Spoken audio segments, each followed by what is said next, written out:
نحمد ونصلي على رسول الكريم ما بعد اعوذ بالله من الشيطان الرجيم بسم الله الرحمن الرحيم اولم يهدي لهم كم اهلكنا من قبلهم من القرون يمشون في مساكنهم ان في ذلك لآيات افلا يسمعون اولم يروا انا نسوق الماء إلى الأرض الجرز فنخرج به زرعا تأكل منه أنعامهم وأنفسهم أفلا يبصرون ويقولون متى هذا الفتح إن كنتم صادقين قل يوم الفتح لا ينفع الذين كفروا إيمانهم ولا هم ينذرون وأعرض عنهم وانتظر إنهم منتظرون۔ ابھی آپ نے سورہ سجدہ کی آیت 26 سے 30 کی تلاوت سماعت فرمائی۔ ان آیتوں کا ترجمہ اور تفسیر اس طرح ہے: اولم یہدی لہم کم اہلکنا من قبلہم من القرون یمشون فی مساکنہم ان فی ذلک لآیات افلا یسمعون۔ آیت 26۔ اولم یروا انا نسوق الماء الی الارض الجرز فنخرج به زرعا تأکل منہ انعامہم وانفسهم افلا یبصرون۔ آیت 27۔ ترجمہ: کیا اس بات نے انہیں راہ نہیں دکھائی کہ ہم نے ان سے پہلے کی بہت سی قومیں ہلاک کر دیں جن کے گھروں میں یہ چلتے پھرتے ہیں؟ یقیناً اس میں بڑی بڑی نشانیاں ہیں۔ کیا پھر بھی یہ سنتے نہیں؟ کیا انہوں نے دیکھا نہیں کہ ہم پانی خشک زمین کی طرف چلاتے ہیں، پھر اس سے کھیتی پیدا کرتے ہیں جس سے ان کے جانور اور وہ خود بھی کھاتے ہیں؟ کیا پھر بھی غور نہیں کرتے؟ یہ تھا ترجمہ سورہ سجدہ کی آیت 26 سے 27 کا۔ اب تفسیر۔ آیت 26: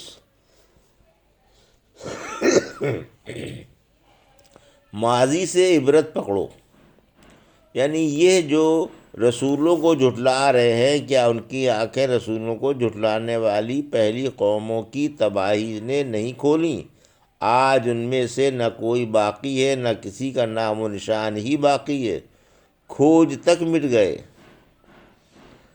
سورہ مریم کی آیت 98 میں فرمایا: کیا آپ ان میں سے کسی کو دیکھتے یا کسی کی آہٹ سنتے ہیں جب وہ تباہ کر دیے گئے ہو تو تم ان کے گھروں پر قابض ہو گئے اور ان میں چل پھر رہے ہو؟ جھٹلانے والوں کے گھروں میں جھٹلانے والے بسے ہوئے ہیں۔ سورہ ہود کی آیت 68 میں فرمایا: گویا وہ وہاں رہتے سہتے ہی نہ تھے۔ سورہ نحل کی آیت 52 میں فرمایا: ان کے ظلم کی وجہ سے ان کے یہ گھر اپنی چھتوں پر گرے پڑے ہیں۔ پھر فرمایا کہ اس میں بڑی بڑی نشانیاں ہیں، یعنی رسولوں کو جھٹلانے کی وجہ سے پہلوں کی تباہی میں اور ان پر ان کا صفایا کرنے والے عذاب میں اور ایمان والوں کے بچ جانے میں بڑی بڑی نشانیاں ہیں۔ پھر فرمایا: کیا یہ پہلے لوگوں کے حالات نہیں سنتے کہ ان کا انجام کیا کچھ ہوا؟ آیت 27۔ پانی کا بیان اللہ کے لطف و کرم اور فضل و احسان کا بیان ہے کہ وہ یا تو آسمان سے مے برساتا ہے یا پہاڑی علاقوں میں جگہ جگہ چشمے جاری فرما دیتا ہے، پھر ندی نالوں اور دریاؤں اور نہروں کے ذریعے وہ پانی کھیتوں کو سرسبز و شاداب بنا دیتا ہے۔ پہاڑوں کی اونچائی سے پانی آ کر میدان میں پھیل کر خشک زمین کو ہرا بھرا کر دیتا ہے۔ سورہ کہف کی آیت 8 میں فرمایا: اور ہم زمین کی تمام بہاروں کو مٹا کر اسے چٹیل اور بے آباد و گیاہ والا میدان بنا دیں گے، یعنی زمین خشک بنا دیں گے جس سے گھاس کا ایک تنکا بھی پیدا نہ ہوگا۔ دریائے نیل کی بھیٹ۔ مصری فتح مصر کے بعد حاکم مصر عمر بن عاص سے کہنے لگے کہ دریائے نیل ہر سال بغیر ایک بھیٹ لیے جاری نہیں ہوتا۔ ہم ہر سال ماہ یمونا کی 12 تاریخ کو ایک دوشیزہ کو اس کے ماں باپ کو کچھ دے دلا کر راضی کر کے اچھے اچھے کپڑے اور زیور پہنا کر اور خوب بڑا سنوار کر اس میں ڈال دیا کرتے ہیں۔ عمر رضی اللہ تعالیٰ کہنے لگے یہ تو اسلام میں حرام ہے، اسلام پہلی تمام رسموں کے مٹانے آیا ہے۔ چنانچہ وہ مخصوص مہینہ گزر گیا اور اس سال نیل کو کسی دوشیزہ کی بھیٹ نہیں دی گئی۔ دریا میں پانی نہیں آیا اور خشک ہونے لگا۔ تنگ آ کر لوگوں نے مصر چھوڑ دینے کا ارادہ کر لیا۔ جب یہ حال دیکھا تو عمر رضی اللہ عنہ نے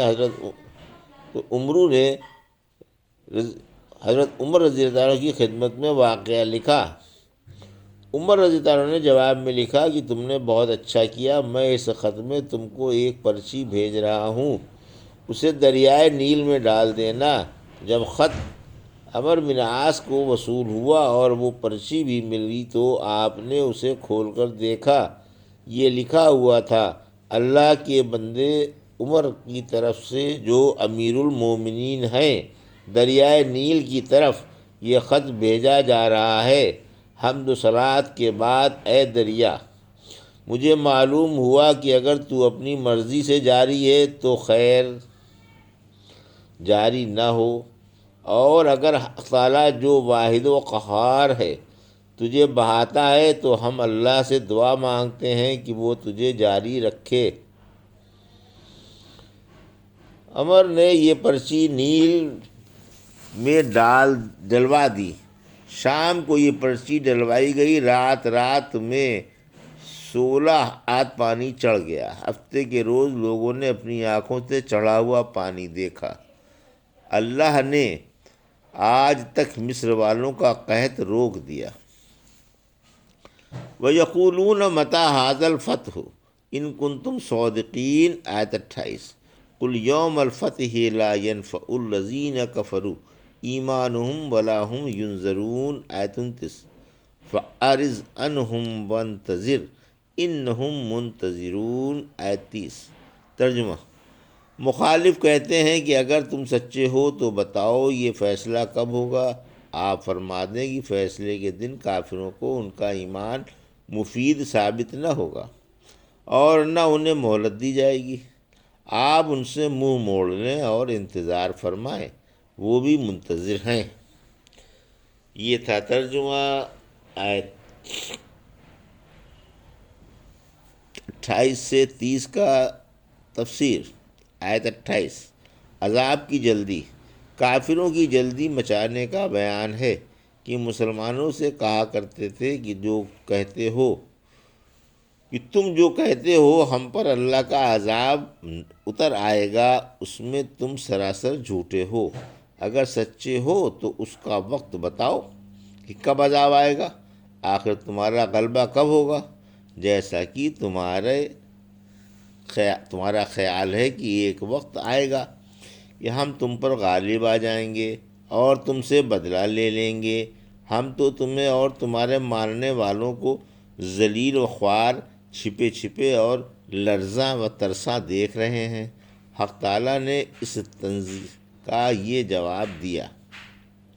آیت 29، عذاب کی جلدی کا جواب۔ جیسا کہ جب دنیا میں تم پر اللہ کا عذاب اور اس کا قہر و عتاب اتر آئے گا تو پھر ایمان لانا بے سود ہوگا اور نہ مہلت ہی دی جائے گی۔ آج کے ایمان کا اعتبار ہے، عذاب کے بعد ایمان لائے تو کیا لائے، جب تو ایمان بھی ناقابل قبول ہوگا اور مہلت بھی نہیں ملے گی۔ سورہ غافر کی آیت 83-84 میں فرمایا، پھر جب امتوں کے پاس ان کے رسول روشن دلیلیں لے کر آئے تو وہ اپنے پاس والے علم پر اترانے لگے اور ان پر وہ عذاب ٹوٹ پڑا جس کا مذاق اڑایا کرتے تھے۔ پھر ہمارا عذاب دیکھ کر توحید کے قائل اور شرک سے بیزار ہو گئے۔ فتح سے فتح مکہ مراد نہیں، کیونکہ فتح مکہ کے دن تو آپ نے مکے کے لوگوں کا ایمان قبول فرما لیا تھا جو تقریباً 2000 تھے، اور آپ نے انہیں طلقاء کے نام سے پکارا تھا، بلکہ فتح سے فیصلہ مراد ہے، جیسا کہ فرمایا سورہ شعراء کی آیت 118 میں، اے اللہ میرے اور ان کے درمیان فیصلہ فرما۔ سورہ سبا کی آیت 36 میں فرمایا، پھر اللہ ہم میں حق کے ساتھ فیصلہ فرمائے گا۔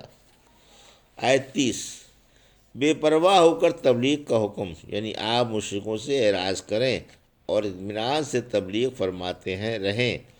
فرمایا سورہ انعام کی آیت 106 میں، آپ اس وحی کی پیروی کریں جو آپ پر آپ کے رب کی طرف سے آئی ہے کہ اللہ کے سوا کوئی معبود نہیں، اور مشرکوں سے اعراض کریں۔ پھر فرمایا اور انتظار فرمائیں، حق تعالیٰ نے جو وعدہ فرمایا ہے اسے عنقریب پورا فرمائے گا اور آپ کو دشمنوں پر غالب فرمائے گا۔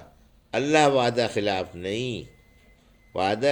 نہیں فرماتا، آپ تو اللہ تعالیٰ کے وعدے کے منتظر ہیں اور آپ کے دشمن آپ کے زوال و انحطاط کے۔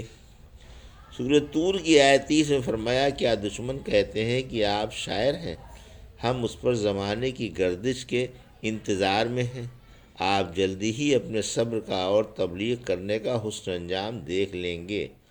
حق تعالیٰ آپ کو غلبہ اور امداد عطا فرما کر تقویت پہنچائے گا، اور دشمن اپنے ارمانوں کے خلاف دیکھ لیں گے جب ان پر اللہ تعالیٰ کے عذاب کا کوڑا پڑے گا۔ ہمیں اللہ کافی ہے، وہ کیا ہی اچھا کارساز ہے۔ الحمدللہ سورہ سجدہ کی تفسیر ختم ہوئی۔ ابھی آپ نے سورہ سجدہ کی آیت 26 سے 30 کا ترجمہ اور تفسیر سماعت فرمائی۔ بارک اللہ لی و لکم فی القرآن الحکیم و نفعنی وایاکم بآیات الذکر الحکیم۔